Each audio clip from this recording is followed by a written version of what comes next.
Okay. You guys, was that not good?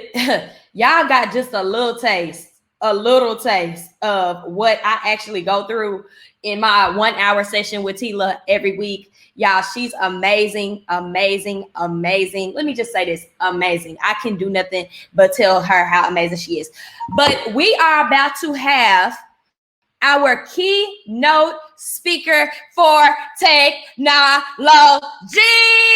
You don't understand how ready I am for this conversation. It is going to be him speaking, and then we're going to do a fireside chat to answer all of your questions. I got to introduce this brother. I can't just let him come to the stage and I not tell y'all who he is. Uzo is a serial dot connector and a recovering corporate entrepreneur. His purpose is to unlock digital innovation as a pathway to ownership and generational wealth for the Black people globally.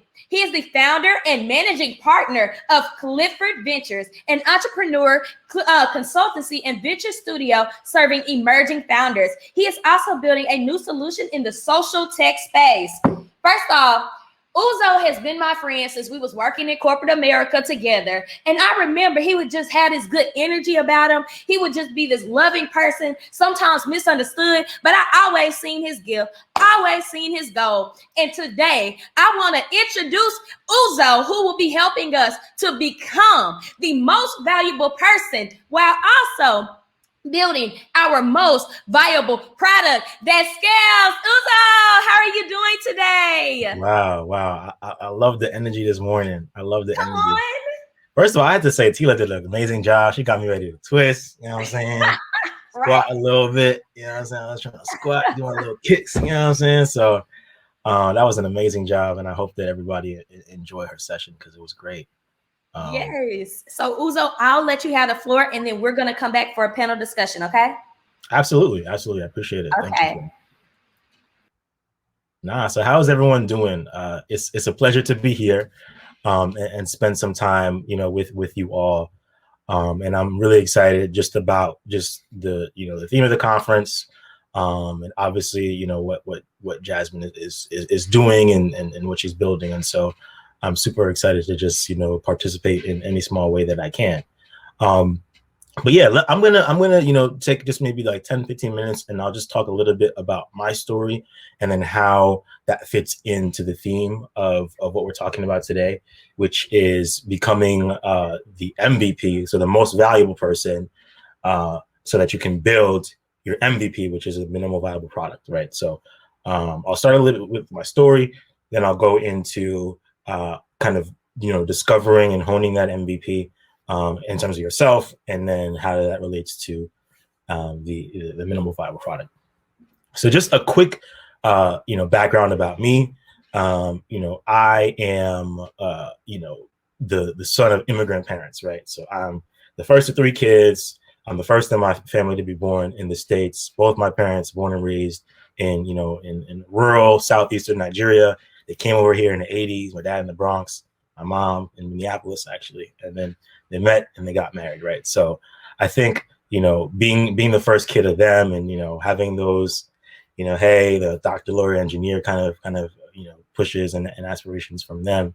But also just kind of being the first child, right? And that's really big in my culture is like, hey, you're the first son, you're the first child, you're kind of getting groomed to be the patriarch of the family one day. So I think that really just kind of shapes the way that I see the world and what I think is important. So, and that's just a part of who I am, right? So, I started there, grew up in New Jersey. My parents moved there after I was born.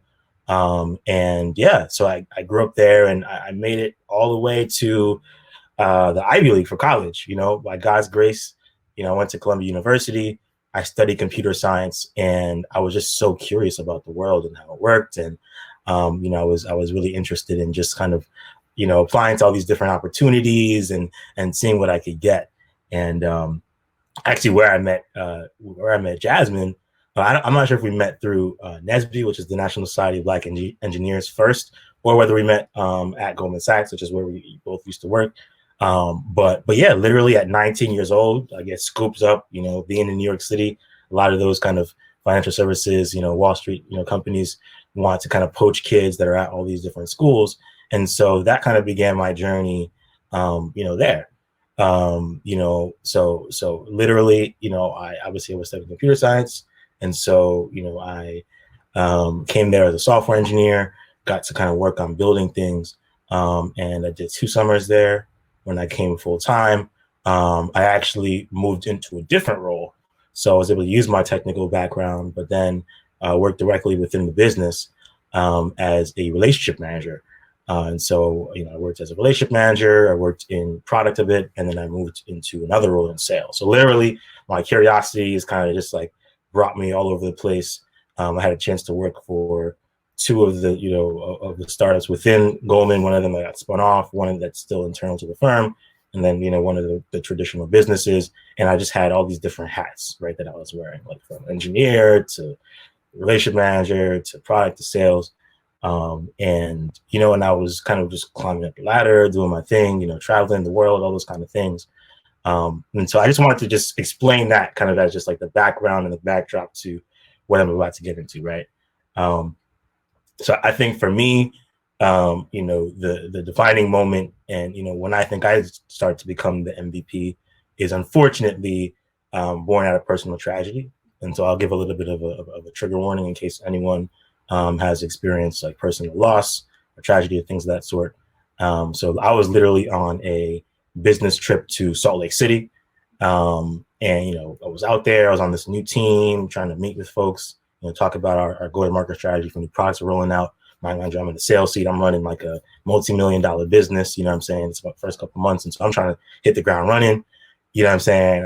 You kind of prove that, hey, like I got recruited for this seat and I'm going to do it right. And, and I'm going to go. And, I got a call from my parents back in New Jersey. That my younger brother, Obi, had passed away at 23 years old. And Obi's, just 17 or 18 months, younger than me. So, we were pretty close in age. And so that for me was, and is the defining moment of my life, right? Where, you realize you're kind of running this, certain treadmill. Hey, I'm trying to tick off certain boxes and all those kind of things. But when life hits you like that, right, it really forces you to like, rethink and reconsider, okay, yeah, I'm kind of doing this and I'm trying to, tick off all these things, but, what am I actually supposed to be doing? Right. What, how do I start to move in a way that makes sense to me and is not, necessarily draining me or is not distracting me or is not fulfilling me or those types of things. So literally was a drawn out process from there. Obviously had to take a little bit of time off, came back and literally let's fast forward to the summer of 2020 where, this is a crazy time, right? we're working all remotely, right? Pandemic is here. Obviously, it was a very kind of scary time. Some of my relatives, distant cousins, all those kind of things, either had COVID or passed away. Folks in like my local community, but hey, here we are, and granted, I work in a sales seat, right, for a Wall Street firm. So even though it's a pandemic, we're working remotely, we're working more hours. It's very taxing, and then you have the world on fire. You have unarmed Black people being killed by the police at an alarming rate. And then by June, July, you have the 1-year anniversary of Obi, of my brother, coming up. And so all those kind of things were just, stressors on me to the point where I'm just kind of struggling through, my mental health and all those types of things. I got to a point where I was just ready to pull the trigger, like, hey, like, this is not worth my mental health and my sanity. I'm just going to quit, my job and I'll figure things out from there. But I was able to have a few mentors walk me off a ledge, which was good. So that, they walked me off a ledge and I got a chance to actually, take a leave of absence from work, which I didn't know was a benefit. I could take up to 6 months, paid, and which is an amazing benefit. And obviously was lucky to have that. But for me, like that was a period of time where I was for the first time able to, kind of embrace a stillness, right? And seek out the kind of the clarity that I desperately needed, right? And so I kind of say that to say that's kind of how I want to frame the road to becoming the most valuable person. Is obviously for me, unfortunately, it was tragedy and personal loss that got me to that point. But whatever those defining moments are in your life that you can kind of lean into, that motivate you to say, hey, well, I've been kind of going along this path, been going through the motions, I've been doing whatever, and just kind of come to a point where you're like, you know what, I really need to figure things out and figure out how I'm going to leave a meaningful and purposeful life and all those kind of things. And so really just taking a chance to step back, right? Obviously, to pray, to think, to reflect, and to come to a sense of clarity. So, and that helps you to when you have the chance to just sit still, right? Because we're so distracted with life, all these certain things. We're trying to pay bills, we're trying to help our friends, our family, like I'm helping my parents out financially, all these different things. But it comes to a point where, you need that stillness to kind of figure out, okay, this is kind of where I am now. And this is, where I need to get to, because this is where I think, I was put on this earth to do. Right. And so, I'm a huge benefit. I'm a huge kind of advocate of doing that type of work. And, I could talk more about, the methods and all things that I used. But yeah, so that's the first bit. Right. And I think once you're able to do that kind of, that kind of work, and you come to, stillness and a clarity, you have this level of clarity of thought about, hey, this is the vision I have for, what I need to be doing. And this is what I feel like, I'm here to do. Right. Then the second, so that's the first part of kind of, honing that value. The second part is perfecting your story. And this is something that me and Jazz talk about all the time. So I was really excited to talk about this, right? Telling your story, right? So it's not enough just to be really clear about what you want to do. Obviously, as human beings, as social creatures, we rely on others to, achieve some of the, the things that we want to achieve in life, right? So, and I think one of the oldest kind of mediums for that, throughout human history is storytelling, right? And so I always kind of tell people, like, think about these three things when you think about how to tell your story, how to, how to convey that to others. One, who are you, right? Can you give a very succinct, and not just, hey, this is my resume, these are the things I've done, but to your core, who are you, right? Like Jazz read my little bio, and I define, being a dot connector is something that, is who I am, right? Like I love to connect different people, with each other. I love to connect people with resources, with ideas. I'm someone that can connect the dots between, the big picture and, the little details, and not get bogged down by either. Like that's just something that's kind of core to who I am, right? Can you whittle down between all your different experiences, maybe your professional experience, whatever, and just be really clear about, what are the things that make you, right? So the second thing is, what are the gifts that you have, or the superpowers that you have, right? And being able to clearly articulate that, hey, like, I'm better than 90% of people at this, skill, this competency, or this whatever. And then thirdly, which I think is the most important thing, is what do you need help with, right? And I think that when you get to that piece, that is where the most value can actually come, right? Because when you're super clear about, okay, who you are, what gifts that you have, and then you're able to articulate what you actually need help with, right? When you're able to connect with folks about those first two things, maybe they have things in common with you or they can relate. But when you're able to be super clear about, hey, this is, what I need help with, you kind of open up the opportunity and allow people to kind of pour into you, right? And you allow yourself to receive those blessings. And so, that is a major thing. And I think when you're able to get to that point, that's really when you're able to become that most valuable person. You're super clear and confident about who you are, what your gifts are, and where you could potentially get help from others. And that will allow you to get the most value out of yourself and out of others, kind of organically. And so that's that piece. And I wanted to spend a bunch of time just kind of framing that in a way that made a lot of sense.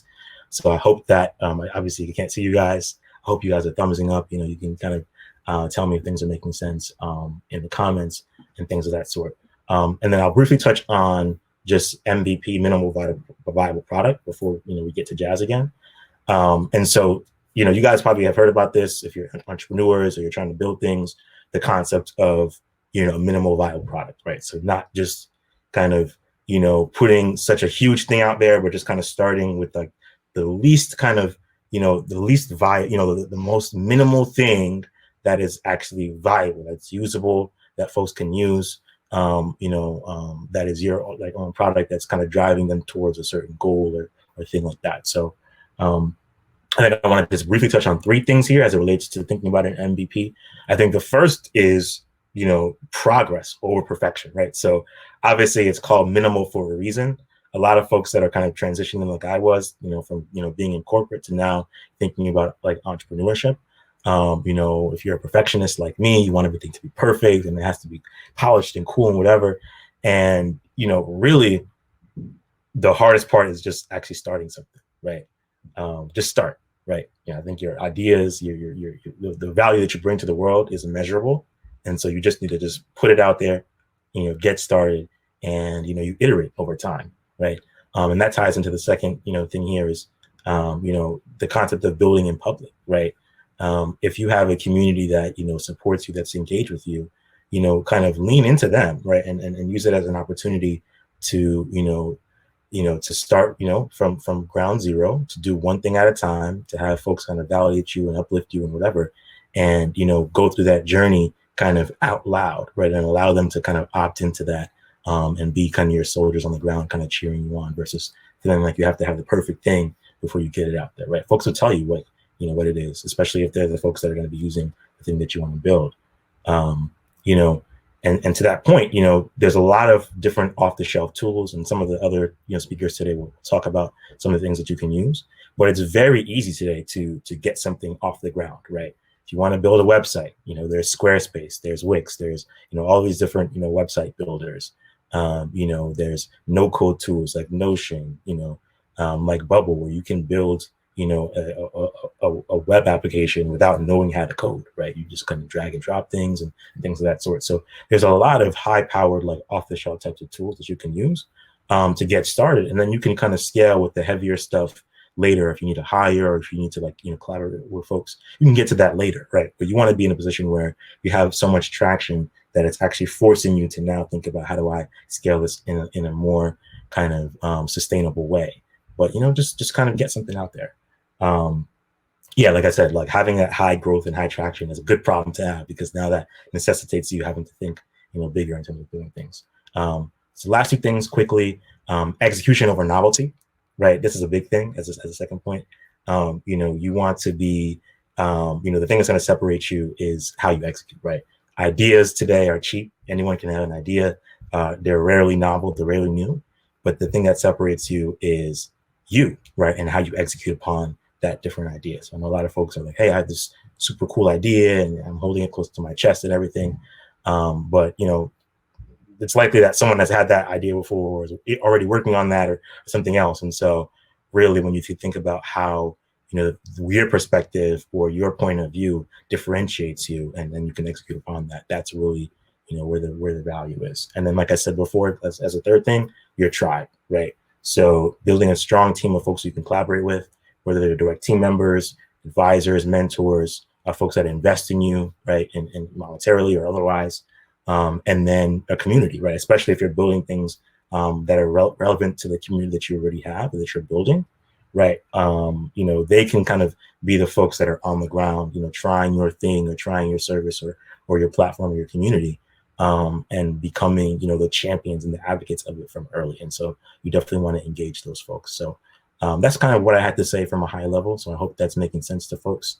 And yeah, let's try and see if we can bring Jasmine up for a fireside. Oh my gosh, that was so good. That was so good. Can everybody hear me okay? Can you hear me, Uzo? Mm-hmm. Okay, cool. So you guys, when we used to work in corporate America, they would have these chairs and it'll be like fireside chats and panel discussions. And Uzo and I was just like, let's have a fireside chat, just like old times. But this time, it's for our brands. It's for our people. It's to empower them where they are.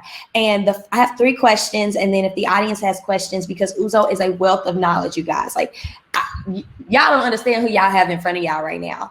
I want to talk about how pain breeds purpose. And it wasn't until you had probably got to like your breaking point in 2020 where you was just like, I got to choose purpose over money. I got to choose purpose over like what status I have. Can you like, I guess, give encouragement or give insight on how that pain is necessary for you to get to purpose and not to run away from that pain? Yeah, I mean, that's a very great question, and it's a very tough thing to work through. I think I certainly, I'll first start with, I was very fortunate to have a support system that, you know, that I had kind of immediately available, right? So from my parents to kind of close friends, you know, fraternity brothers, and then my therapist as well, right? Like I started therapy after my brother had passed away. So, or actually before, but it was really, really useful after he passed away.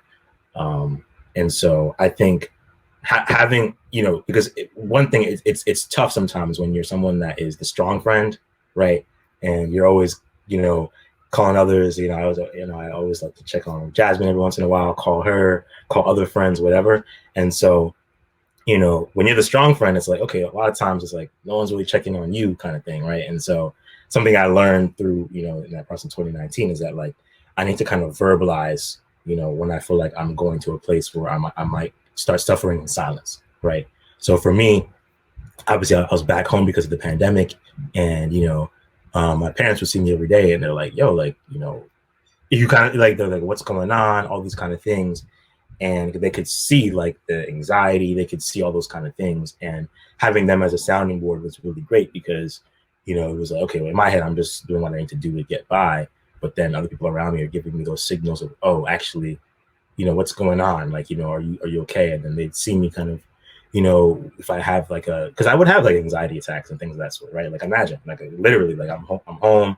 All I'm doing, you think, oh, it's great. Making all this money, logging in, you're from home, you're doing your thing. But, it was a lot of pressure, especially when you're in a sales seat, right? And you got to bring in the money, and it's not about what you did yesterday. It's about what you're doing today and tomorrow.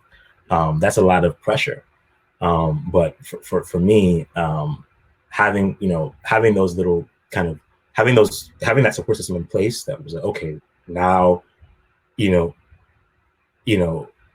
it's not giving me the opportunity to ignore, right, or to just kind of suffer in silence, right?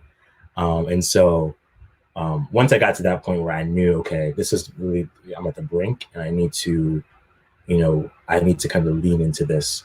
I was, again, I love my therapist. She's a Black woman therapist, and she always brings that Christian perspective, that faith perspective to it as well. And so I think for me, it was really just about getting to a point where I could just have some stillness, right? So she worked me through getting my leave of absence at work. And, once I was able to just create an optimal environment, where I could actually just be still, right? I was just able to just think about, like one of my favorite prayers is, serenity prayer, right? God grant me the serenity. I cannot change, the courage to change things I can, the wisdom to know the difference, right? And so, it was okay. Well, like what do I like about what I'm doing right now, right? What don't I like, right? And what would I need to do to kind of get there, right? And this is the first time where I'm deliberately actually thinking about this every day, writing stuff down, right? Like praying at when I wake up, before I go to bed, throughout the day, and seeing if like the things I'm writing down on Monday and Tuesday and Wednesday, throughout the week and throughout the month are matching up, right? So it's like, maybe I just felt like this today, but then if I'm writing the same thing down every day for a month, that I could probably lean into that as a more kind of reasonable kind of, feeling of where I'm kind of at, right? And so doing that for a couple of months, right? Because I was going to take this whole thing for up to the 6 months that I could. It got to the point like the second month where I'm like, okay, well, I don't necessarily, I'm not necessarily sure about the pathway, but I've done all this work to identify, that I've actually done all these things. I have all these skills, and I'm confident enough to actually bet on myself to where I don't need to know what the next thing is, but I have that kind of faith, right? Through Christ who strengthens me, right? That, hey, I actually have some value here. I'm the most valuable person. And anywhere I go, I'm going to actually bring this value, right? And so for me, it was about getting to that mindset, right? And letting the rest kind of just fall into place. So that was a little bit of a long-winded answer, but I feel It like makes sense though. bring the context together just so that folks understand. Yeah, and thank you just for your vulnerability, because it takes a lot, especially for a man to say, I went through something and I just have to start talking about it.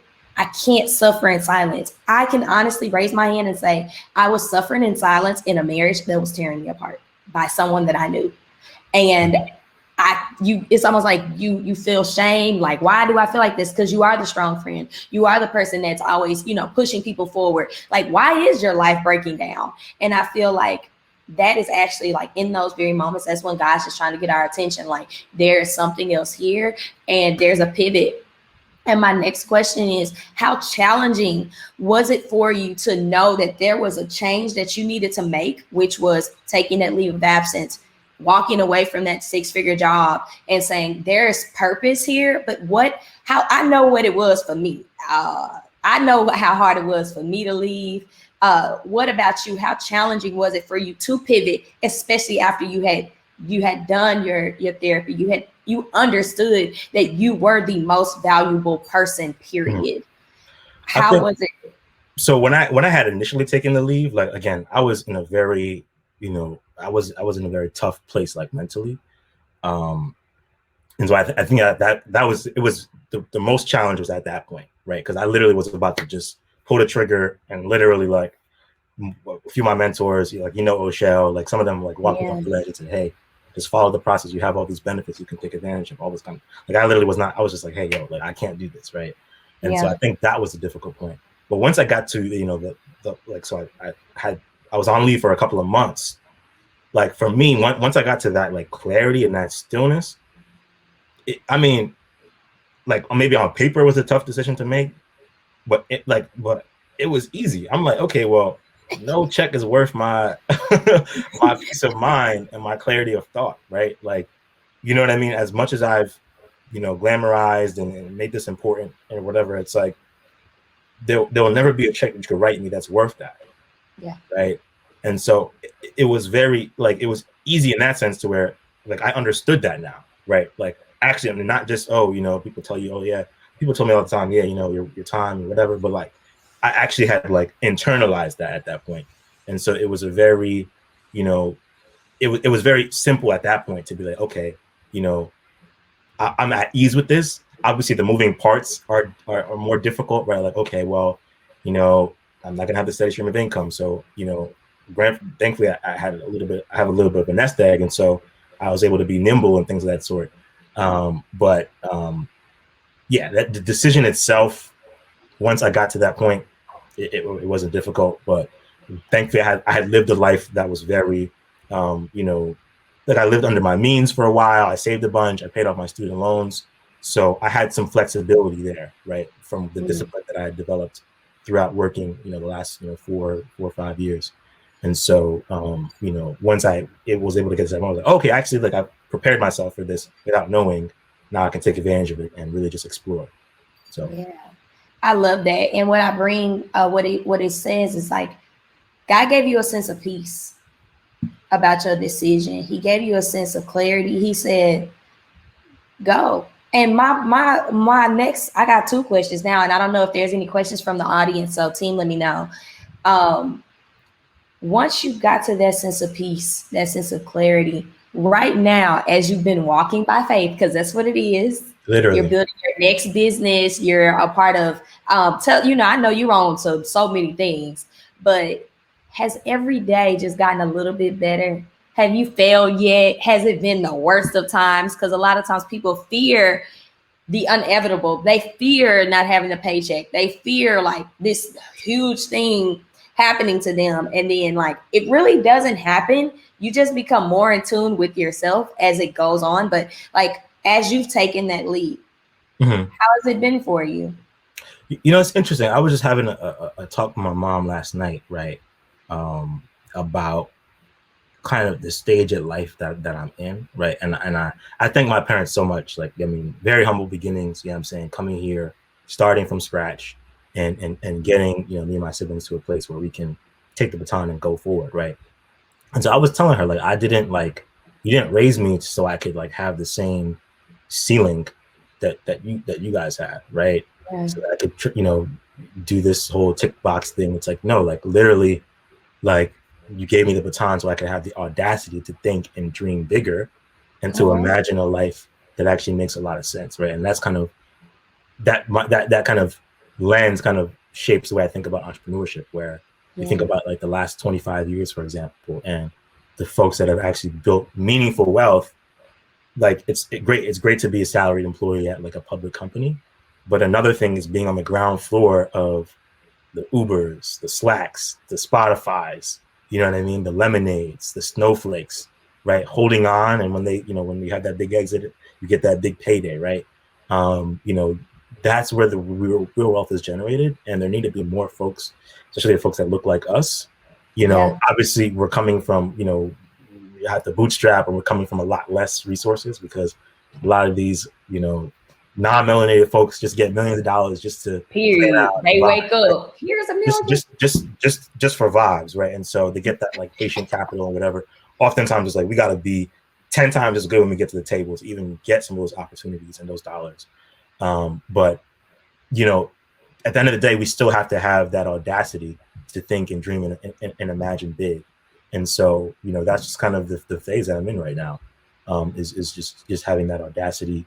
And, you know, and yeah, and I mean, and failure is a part of it, right? You want to fail fast, though. You want to fail fast. You want to fail gracefully, and you want to, you know, get back up and do it again. So, you know, I can agree, because without the failures that I experienced in 2020, like obviously I needed that little failure in my marriage to be like, here we are. You know what I'm saying? How we turn pain to purpose. And I'm just really proud of you that you can just like speak at will, speak freely about, you know, your own journey. Like obviously I tell you that you inspired me as well. And so, you know, I just love that. Thank you, Uzo. Are there any questions from the audience? You know, don't be shy. None of us are going to bite you. We're literally behind like a camera and a computer. Yeah. He's free game of things. If nothing else, I want a finance tip and a venture and a technology tip from you, because I know that you dominate both spaces so eloquently. So just like personal finance and then tech. Okay, so yeah, I'll get into the tech, because I think someone had asked about and I think some of the other speakers, like I know Shoyo, Kemba's coming on, so they might, you know, go deeper into like some of the tools and stuff. I know I just today.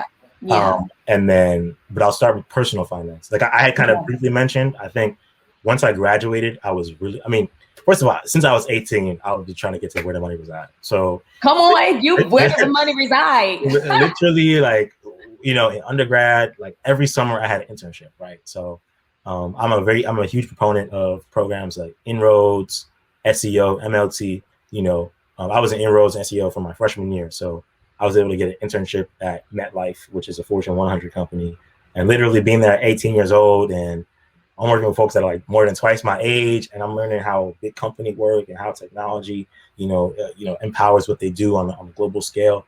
That was an experience that opened my mind, right? And even my mentors at MetLife were like, "Oh yeah, you're smart. You're at Columbia. Like, you got to apply to like somewhere like Goldman next year. Like, don't come back here." And I was just like, "Okay."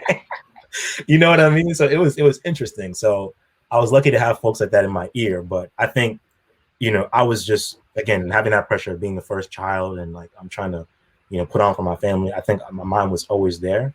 But, you know, I think, yeah, I think I was very practical. I said, okay, I want to study STEM and computer science because, you know, I think that's just something it has a very high floor. And so I can graduate at the time and get, you know, maybe a high 5-figure job. Now it's like you can graduate and just make 6 figures off the bat, which is ridiculous, right? But, you know, I was very practical in terms of, hey, these are the skill sets that I can kind of hone that will allow me to kind of started at a solid place. And then once I, graduated, I did things like house hacking, like in real estate. Like, so, you know what I mean? Like I would live, like I, bought a place, lived in one unit, rented out the other unit. Now, both of them are rented out.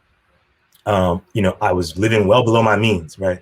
It's very easy. And Jazz, you notice we were working, people are going out every night, doing this and that third, to the point where they're living paycheck to paycheck. And it's like, that's wild, right? You paying $3,000, it's $2,500 for rent, eating out every day. You do, it's like, that's a lot, right? Like, and I was very, all right, cool. I pop out after work a little bit, maybe once a week or, whatever, but I'm sticking to my thing. I'm gonna do my meal prep. I'm gonna do whatever, right? So I was kind of managing and controlling those expenses, and then I'd be using my bonuses to, lump sum at my student loans to where, like, I think in 2019 is when I paid them off.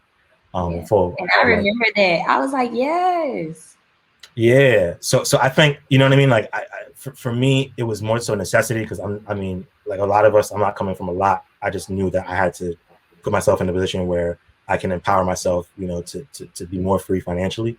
And I just made tough decisions that would help me to get there. So that's what I say on the finance tip.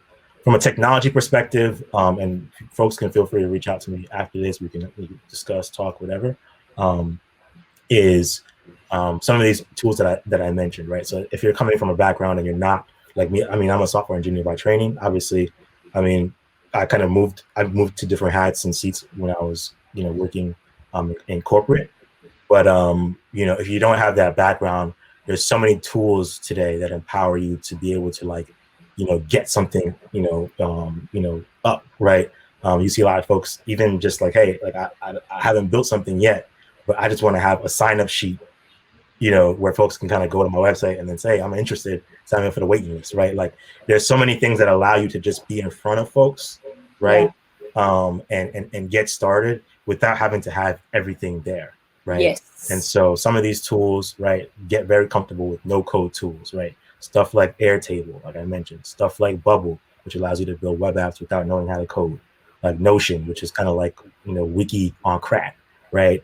Yeah. And some of these other tools, whether it's just, simple as just spinning up a website, right? And, there's the Squarespaces and the, if you want to do an e-commerce store, the Shopify's, right? Like, or the Square, has a platform where you could spin up a simple e-com store. So there's a lot of tools out here that are making it really, really, easy and lowering the barriers to entry to actually just have, a business, that you can kind of, roll out, or even just communicate that you are building something, right? Yeah. People kind of, people kind of undervalue the importance of just telling people that, hey, I'm working on something, like it's coming soon.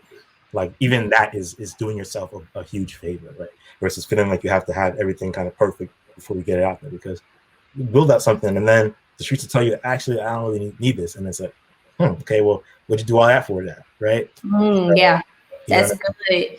And we did get a question from the audience, but that's my point. Like, our other counterparts, like our non-melanated brothers and sisters, they have a landing page and they get money. We try to build the whole product stack. We try to build like every business, and it needs to all be perfect, and we get $100. Let me tell you a quick thing about that. Literally, because through my and I love On Deck, right, which is this, it's like almost like Y Combinator on crack. What they're building at On Deck is crazy. And I just finished one of the programs. Literally, one company came to pitch us. I mean, dude was a Caucasian brother, and he said, we are pre-product, pre-revenue, and we have 10 years of runway. And I said, the first thing I thought was, what Black person will ever be able to tell you that? Right. And just, you know what I'm saying? He just has millions of dollars at the bank from, institutional venture dollars. Right. And it's like, wow, like that is just so interesting. Like, I would, because we feel like we need to have all this traction and all this revenue. Yeah. He said, I did nothing. I got 10 years. You know what I'm saying? And so, wow. My vision, my larger vision is eventually I want Black folks to have that same luxury, right? Like, you don't have to have it figured out. Count me in. You're just very highly skilled. You're talented. You have that value, and folks just give you patient, capital to just, figure it out, right? And I'm actually applying for a program that's kind of along those veins, and so, fingers crossed, I'll I'll get into this to this program that this new fund out in Boston is starting. But yeah, I think for me, I'd love to just, get to a point where Black people are just writing checks to other Black folks because, hey, I just believe in you. Just go ahead and just do it. Right. Obviously, we don't have the resources that are already there to move in that way, but we're starting to get there, and hopefully the world becomes a lot more like that, right? So that we can actually exercise all of this creativity that we already have, right? That we kind of focus on being consumers, right? Instead of creating the things that people are going to use. So, I mean, I'm going off into a whole nother tangent, but. Well, you know me. This is me and Uzo's daily conversation, y'all. We just bring it into a stage, and I love it here. We did have a question from the audience. It says, for those who may not have the head start of good college, where might one start? Yeah, so I mean, there's a lot of different opportunities today. Like I said, the barriers to entry are being lowered every day, right? So if you don't have a college degree, so one thing I would say is the approach that I've taken, I definitely had the benefit of working at a large company and like saving aggressively before I kind of, did that, right? Some you might not just have the luxury to just, hey, I want to start something and I'm going to focus on that full time, right? So I would say even just like getting to that type of job to where you can make a good amount of income and then save, right? And then along the way, which, I think it was one of the later sessions, is how do you kind of work that job and then kind of simultaneously work on your thing.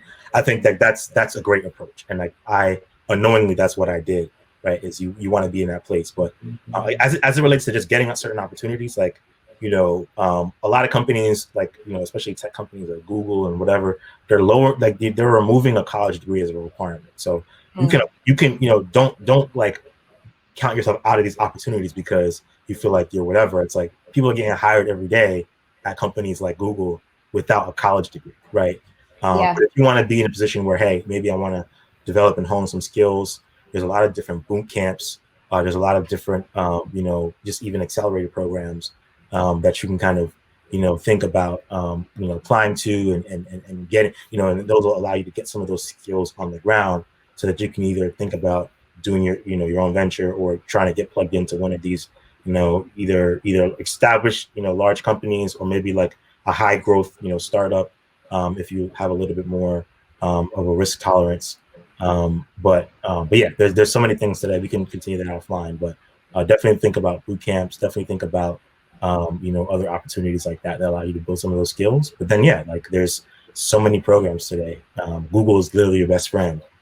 Yes. Pop it in and you'll get a whole list. Or even Twitter. Like I'm a huge advocate of like Black Twitter, Black tech Twitter, Black startup Twitter, all that. Like you find a bunch of different gems and opportunities just by looking and being actively engaged. I love it.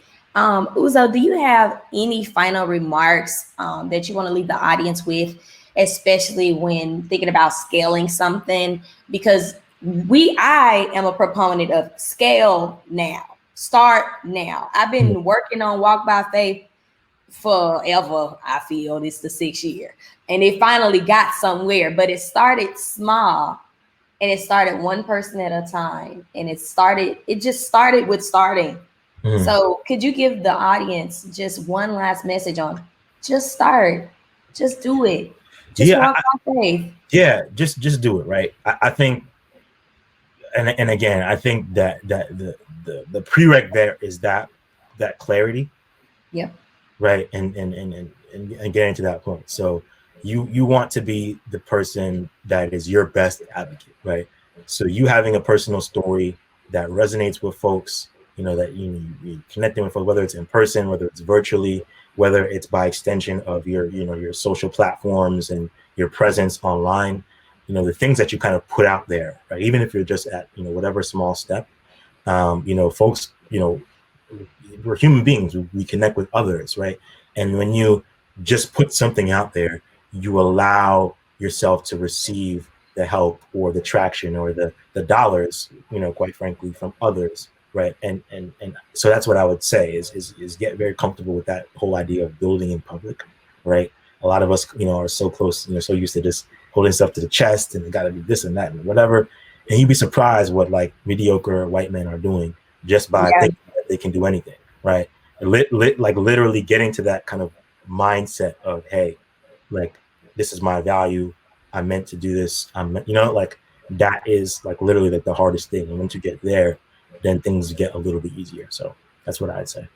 I agree. Uzo, tell the people where they need to follow you and your business. Yes. So I'm gonna. Oh, it's let me see if I can drop it in the chat. Oop, it didn't come across well. Here's what I'm gonna do. I'm gonna type it again. But on Twitter, you can find me at my first name and my last name, and then you can follow my business at Clifford Co. And then on Instagram, I had this all preloaded, but then the spaces didn't work out. It's all good. It's okay. Don't worry. It's just technology. We do this. We not new to this. We true to this. It is. But yeah, I'm like for me, I'm both working on building out Cliffwood Ventures. And so if you're someone that, thinking about, I want to start somewhere, I think because I'm having a lot of these informal conversations that kind of led to me, okay, I should actually make a business out of this, right? And so I'm kind of, in the early steps of scaling it and building it out. But if you're interested, definitely reach out. And then I'm also trying to work on something as well, just like my own thing. So, I'm going to kind of be, concurrently trying to, run this consultancy and the studio, and then as well kind of work on my, hopefully, which will be a unicorn and a, and a rocket ship one day, and maybe it'll be a public. We'll see. You know what I'm saying? It will be everything that you want it to be because God gave it to you in your imagination, and you have all the tools, the information, and the resources, and the people around you that support you to make it go further. Especially if you tell me your dream, Uzo, which you have done a little bit, because you are one of those people that you have $1 billion idea and we won't see it, and I'll be like, wow, Uzo been working on all of this. So just know that you have a friend in me. And Absolutely. whatever I can ever do to help you with your venture, amplifying the mission, the brand, whatever, hit me up. But at the end of the day, I already know it's gonna pop. It's Uzo. Come on, how many Uzos y'all know? I don't know very many. I mean, I know a few, but that's just because I'm Nigerian, so I know I know some other ones. But it's all good. But yeah, I mean, Jazz, obviously I appreciate it. The opportunity to be here and to share just a little bit of a word. If folks are interested, definitely reach out to me. I'll probably send you like a little calendar link or on Doc. I treat my personal life, with as much energy or not more than, a corporation or whatever, 9 to 5 that I have. People are like, it's so weird. Like, why are you so anal with this calendar? I'm like, that's my Bible. Look, Uzo, don't explain yourself to people. That calendar is my Bible. I just want to know up front. Like, that's just how I I'm the same way. If you want to talk to me, hit the calendar. If you don't want to talk, don't hit the calendar. We ain't gonna talk. Listen, Uzo, you ain't gotta explain to people that are amped on misunderstanding you. They mad that you got a calendar to put it on. Okay? Yeah, I'm just trying to show grace. I'm just trying to show grace. Look, and be like, I bless you and keep you as my prayer. Get on this calendar and we can talk, because I gotta talk to other people. Right. And when you're a connector, people don't understand that you gotta connect to be a connector. Facts. So we are going to go on a